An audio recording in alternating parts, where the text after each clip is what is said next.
exercise 41.16. The exercise is to be solved with the assistance of the TI-Nspire CX CAS version 3.2. Consider the region bounded by the graphs of y equal to square root of quantity x plus 9 minus 4 and quantity y minus 5 squared divided by 9 minus quantity x plus 3 squared divided by 4 equal to 1. Part A. Provide a graph of the region. Part B. Provide a graphic approximation of the area of the region. Part C. Provide a calculus calculation which yields a decimal approximation, 5 significant digits, of the area of the region. Part D. Assess the correctness of parts B and C by examining for consistency between the two results. Part E. If able, obtain an exact value for the area of the region. Part A. Provide a graph of the region. Alright, I would like the first page to be a summary solution and all of the other pages to be supporting documents.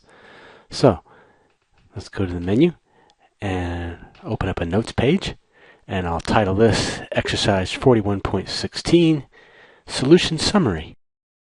Alright, and I would also like this title line to be bold. So select it and format text.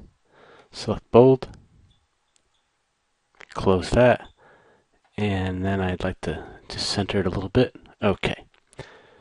For part A, that's the graph of the region. Let's do that on page 2. So, telling the reader what's going on. Okay, now we open a page 2. This will need to be a graphs application. Alright, let's see here. The left equation, what about that? Okay, we know from looking at it that is a y equal to a square root of a linear expression in x with a minus 4 tacked on. That's going to give us a semi-parabola with a horizontal axis of symmetry and a vertex at -9, -4. It's a good work habit when using the Nspire to try to anticipate the shape of your graph even before the Nspire does it. Otherwise, since we have this f of x form here on the graph entry line, this is a perfectly good place to input this. Enter. Okay, just as we were expecting. Let's see, a little thing here. Since I have equations that are going to be written just in terms of x and y, and this is a f of x here, I think I would like to make things more uniform, so I'll go to my graph, context menu, attributes. Let's see, actually two things I suppose. I think I like the line weight to be medium, and continuous line style, the label style, let's make that a y equals 2 so that it has the same sort of theme as will the other graph. Okay, hit enter and got that. Alright, so let's go on to the second equation here. Now, let's see, what do we see here? Alright, you recognize this as being standard form for a hyperbola, right? Okay, a hyperbola that has a vertical transverse axis due to the positive y squared term there. Okay, how about this? We can go to a different type of a graph entry line, but to get that we need to go to the menu and go to the graph entry choices here. We have an equation and we happen to have a hyperbola, and specifically we have one here with a vertical transverse axis. Let's use this template. Okay, so we have y minus a 5 squared, tab. The denominator is a 9. We need to think of that as being 3 squared, tab. Okay, there's an x plus 3. We need to think of that as x minus -3, tab. The denominator is 4. We need to think of that as being a 2 squared. That's everything. Enter. Alright, we do see one branch of the hyperbola. Apparently the other branch is above our window right now. Let's see, now I of course want these graphs to have different colors. For some reason they're both blue, so let me do a couple things here, I think. Context menu on this equation 1, and its color, line color, I think red would be a good other color there. Alright, another thing, I think I'll go to the attributes and make its weight to be medium, as is our first graph there, and otherwise everything is fine. Enter. Now let's see. One thing we notice, and although we could zoom in a little further to check further, but there appears to be just this one bounded region right here. We know that this is a semi-parabola, and it is certainly not going to be intersecting our hyperbola at any other points here. So what we see before us is actually the extent of matters. And you may have a little bit of thought about what's going on here. Does it come around and intersect twice? Looks like there's pretty clearly a gap there, but you know what? You could be double sure by going here to the menu and going to the zoom window and maybe just a quick zoom in for a minute. Let's see what's going on there. Okay, clearly there's no other intersection point, just this one here. So put that tool away, and I will go and control reverse to bring us back to our original graph here. So what else could we do here? I'd like the bounded region to really be prominent in graphs, and so I think what I'll do is I'm going to go to the menu and do a zoom and choose to zoom box perhaps. Now I want to make sure I come down here and get the vertex of that semi-parabola, and so I'll start the box there.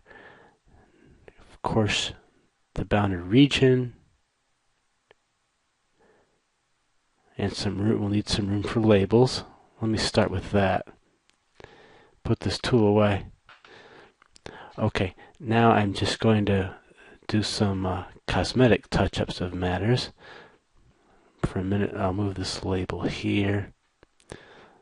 This label perhaps here. I want these axes to be in a 3:2 ratio of length, x-axis to y-axis. That way there's no distortions, as long as it's convenient to do so. I tend to do so. And I also want to make these axes not so densely scaled, and I like them to end at nicer, simpler numbers. In other words, a sort of a general aesthetic cleanup of matters here is what I'm aiming for next. So for that, I'll go to the window, the actual window settings. Let's see, maybe I'll start with the y-axis instead here. Alright, y-axis, a maximum, let's see, right now 2.8, I'll make it a 3. And the y-min, I'll make it a -5. Okay, now the y-axis is 8 units long, and I'd like to scale that every 2 units. Since the y-axis is 8 units long, I'll need to have a 12-unit long x-axis. While I'm here, I'm going to scale it every 2 units. And let's see, to make this 12, I think from -10 to 2 would be fine. So 2 there, -10 here. Okay, that looks much cleaner. I would like to label the vertex of this semi-parabola. I think that would be kind of rather nice looking. How can I do that? Well, I could go to Menu, Geometry, Points and Lines, Point On. Here's where you select the object you want to put a point on. So it's graph F1. Now, what do we know about that vertex? We know its x-coordinate is solving radicand equal to 0, which means a -9. So I can, right here, hit the Shift key, left parenthesis, and put in a -9, and then enter. And there is the vertex. I'll put away the tool. Now the trouble is, I want to make sure this is indeed a vertex. So I'll move it here, and now I'm going to label this as with a V. So right-hand context menu, text, and a V.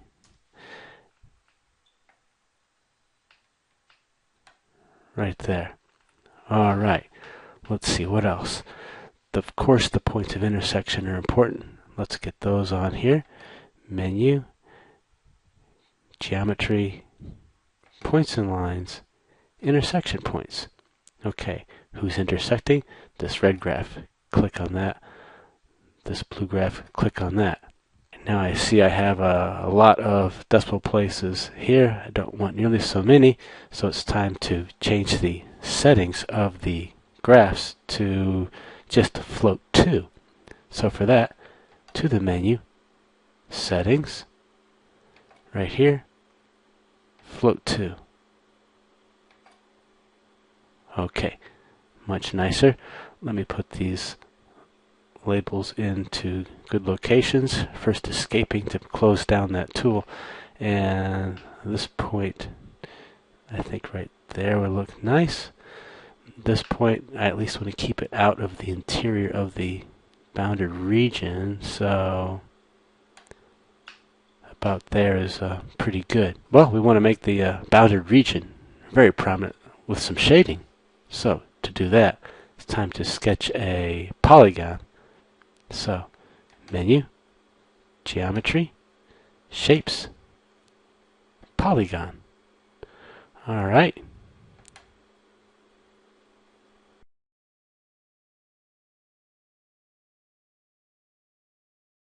Context menu, and go to coloring, fill color. I'll choose yellow. This polygon here is also very nice as a source of graphic approximation for the area of the region, part B. So right now I want to save this much for a future part B and then clean this up further as being the graph of the region. So to do that, I'll go here with Control, Show Documents of the problem, and I'll context menu to copy, context menu to paste. There will be my future page 3. Let's return here though and make this graph of the region look a little bit nicer still. So one thing is I want to get rid of the sides of this polygon and have them be the yellow color. So now it's the line color, yellow. Okay, better. And all of these leftover polygon vertices need to be hidden here. So it's just a matter of going to them, context menu, hiding, and doing this repetitiously.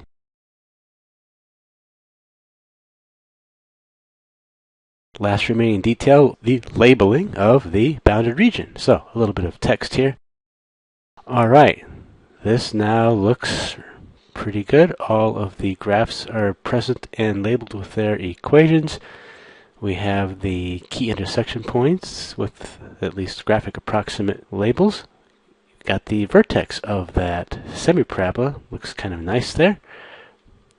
One other thing that's kind of nice to have, since there's a hyperbola on the scene, I tend to like to show the asymptotes of hyperbolas. It's such a part of their character, and if it's not inconvenient and it doesn't make the graph at all any messier, I tend to put them in.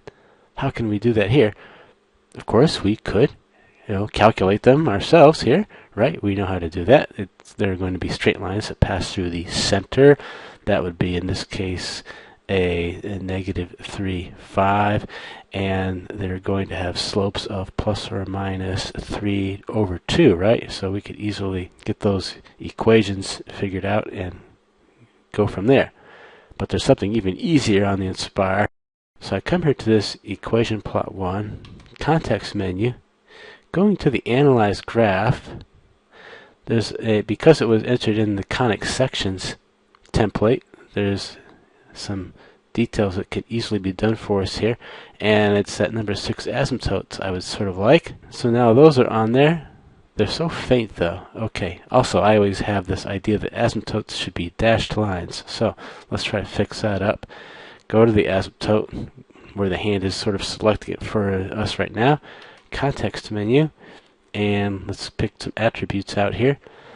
The line weight right now, it says it's thin, it's so hard to see. I think I'm going to bump that up to medium, just as the graph was. The line style, not dotted, I'd like to see dashed. Okay, and Okay, don't want to see equations. That's going to add a little too much to our graph. So enter. Okay, it has put the equation here for us anyway. What I can do is I can go to this text and just hide that.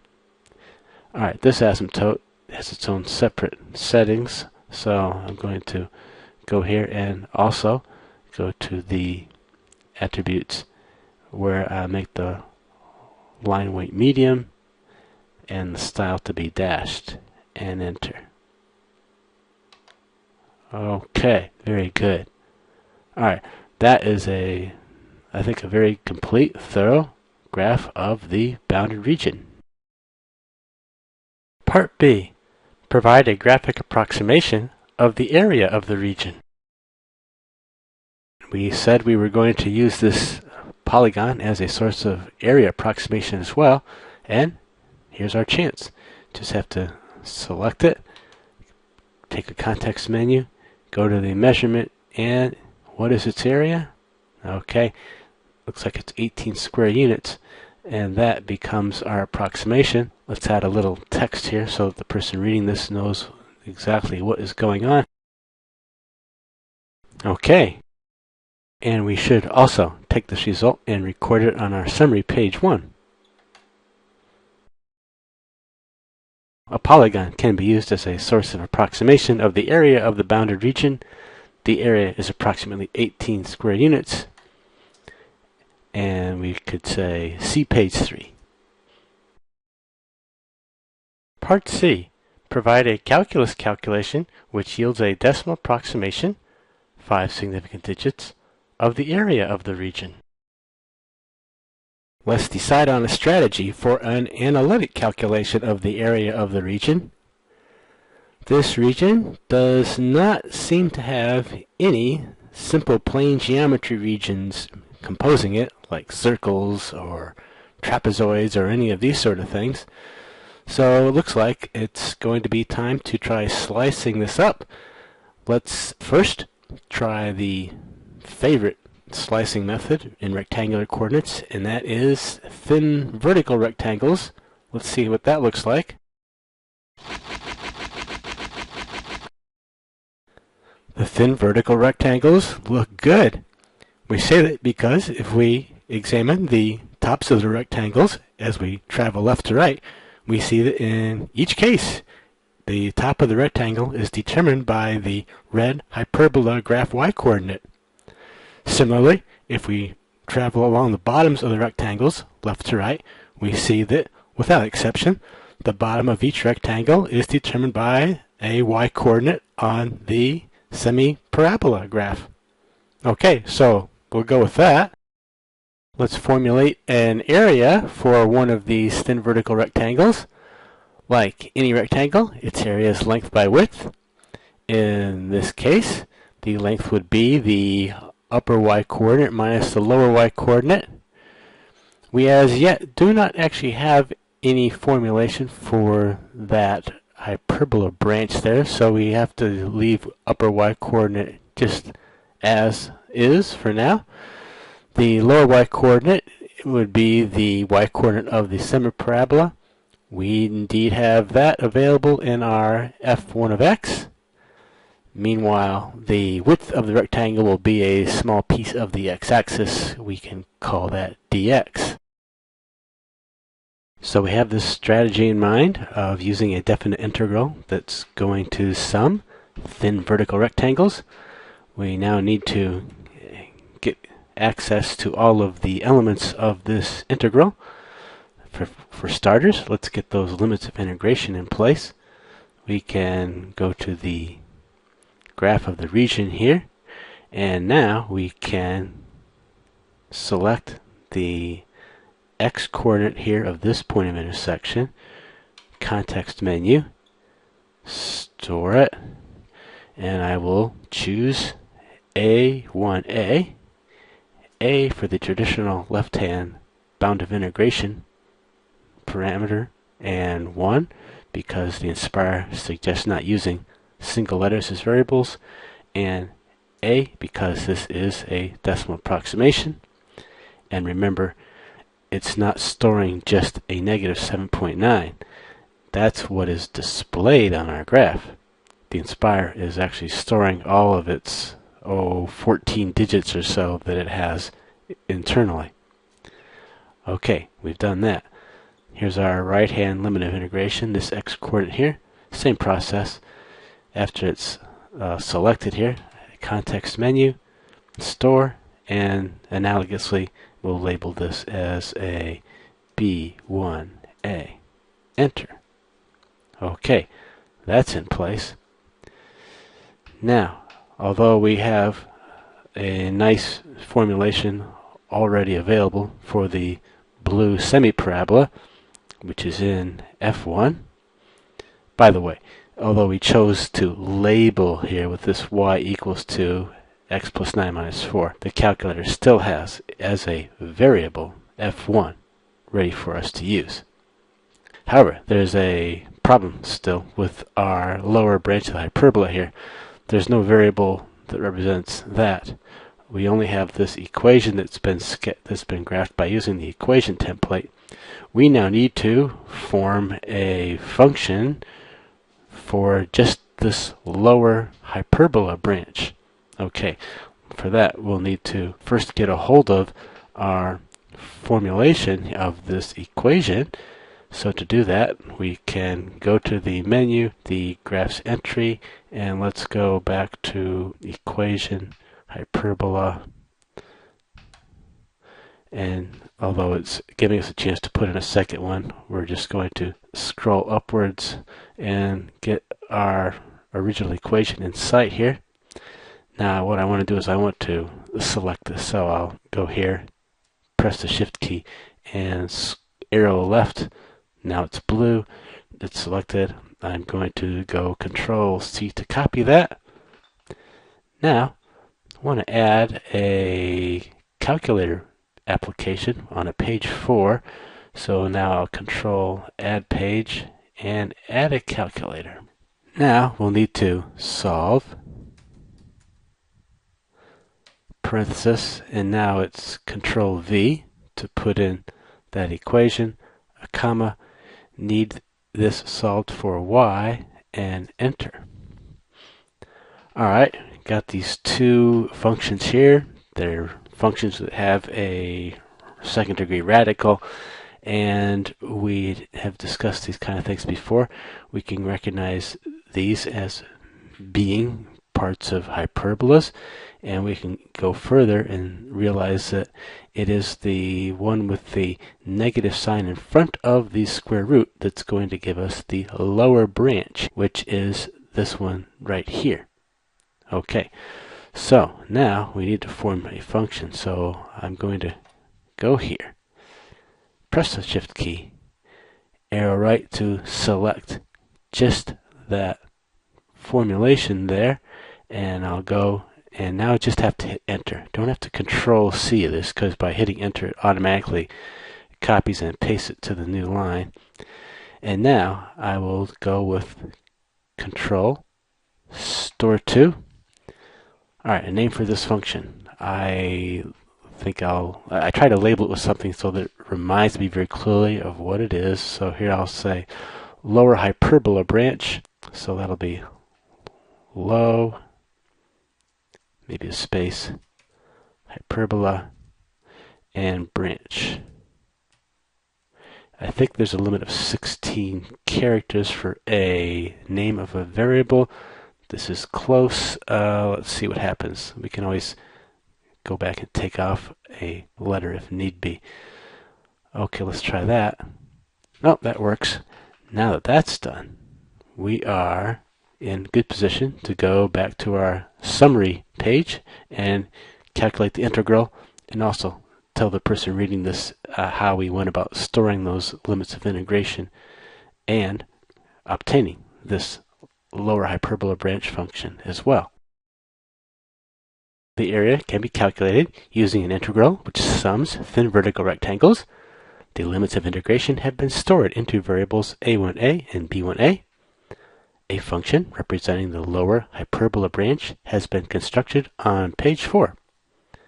Now we're ready to go ahead and say area equal to, Okay, go to the menu, Calculations, Calculus, Integral, left-hand limit A1A, tab, right-hand limit B1A, tab. We have here our upper y minus lower y being the hyperbola branch minus the semi-parabola. The hyperbola branch is a bit to type out, so it's a good chance to go to the variables, lower hyperbola branch of x, forward arrow, minusing. Okay, we know the semi-parabola is just the f1 of x there. Okay, forward dx is the little width of all these rectangles. Let's see what happens. Hit enter. Okay. The question does require 5 significant digits. We're showing too many right now. We've got 6 significant digits showing. No problem. Go to the document, settings, document settings. Let's float 5. Hit OK. Trouble is now it seems like it's just gone to 4 significant digits. What can happen when you have float 5 is that if the final digit is a 0, it simply does not record it. First check to make sure we didn't make a mistake on our floating, and then we'll have to add in the 0 separately. So, documents, settings, document settings. Okay, it is float 5. So here I'll put in a 0. And now I even want to make this so that it is the same color to match the rest of the digits there. So for that, context menu, color, text color, green. There. Okay, fixed that up finally. Oh, also in this math box, that little arrow, I'd like that to be an about equals to sign. So for the math attributes, come in here, make that about equals to, click OK. There we are. And here we can also add on the idea of square units. There we have our calculus calculation. Is this correct? It's time to assess the correctness. Part D. Assess the correctness of parts B and C by examining for consistency between the two results. Okay, to assess the correctness, let's go back and look what our graphic approximation was. It was 18 square units. Oh, great. So we can record that here. And our calculus calculation, 17.960. Wow, that is close. Okay, 18, let's see, 1.8 would be 10%, 0.18 would be 1%. These are only 0.04 apart. Okay, so these are within 1%. That would make them surely consistent, and therefore we think that the solutions to parts B and C are very likely correct.